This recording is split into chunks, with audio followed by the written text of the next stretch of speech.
بسم اللہ الرحمن الرحیم الحمد للہ رب العالمین والصلاة والسلام علی رسولہ الکریم اما بعد۔ مشاہدین اکرام، السلام علیکم ورحمۃ اللہ وبرکاتہ۔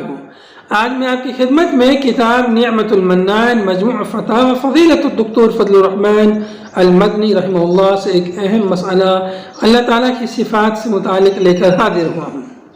آپ رحمہ اللہ سے سوال کیا گیا کہ اللہ کے 99 اسماء الحسنی کا آپ نے تذکرہ کیا، اس کی صفات علیہ میں سے بھی کچھ کا ذکر کریں تاکہ ہم اس مسئلے کو اچھی طرح سمجھ سکیں۔ اس کے جواب میں آپ رحمہ اللہ نے فرمایا کہ اللہ تعالیٰ کی صفات کی 2 قسمیں ہیں۔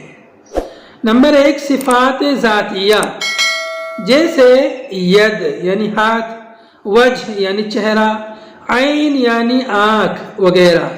ان کا تذکرہ قرآن میں کئی جگہ ہے۔ مثلا اللہ کا ارشاد ہے بل یداہ مبسوطتان، بلکہ اس کے دونوں ہاتھ کھلے ہوئے ہیں۔ ایک اور مقام پہ فرمایا کل شیء ہالک الا وجہہ، ہر چیز فنا ہونے والی ہے سوائے اس کے چہرے یعنی ذات کے۔ یہاں جز بول کر کل مراد لیا ہے۔ وَيَبْقَى وَجْهُ رَبِّكَ ذُو الْجَلَالِ وَالْإِكْرَامِ، آپ کے رب کا جلال و اکرام والا چہرہ باقی رہے گا۔ وَلِتُصْنَعَ عَلَىٰ عَيْنِي، اور تاکہ میری آنکھوں کے سامنے تیار کی جائے۔ ان آیات میں اللہ کے ہاتھ، چہرہ اور آنکھ کا بیان ہے۔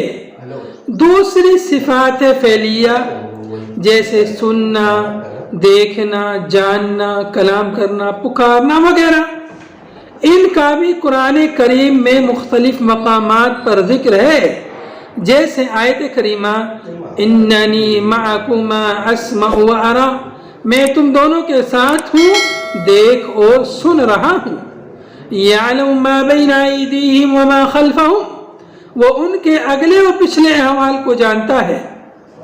وَكَلَّمَ اللَّهُ مُوسَىٰ تَكْلِيمًا، اللہ نے موسیٰ علیہ السلام سے کلام فرمایا۔ وَإِذْ نَادَىٰ رَبُّكَ مُوسَىٰ أَنِ ائْتِ الْقَوْمَ الظَّالِمِينَ، جب تمہارے رب نے موسیٰ علیہ السلام کو پکار کر کہا تم ظالم قوم کے پاس جاؤ۔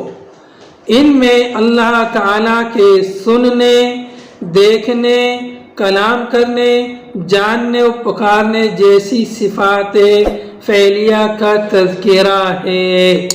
وآخر دعوانا ان الحمد للہ رب العالمین۔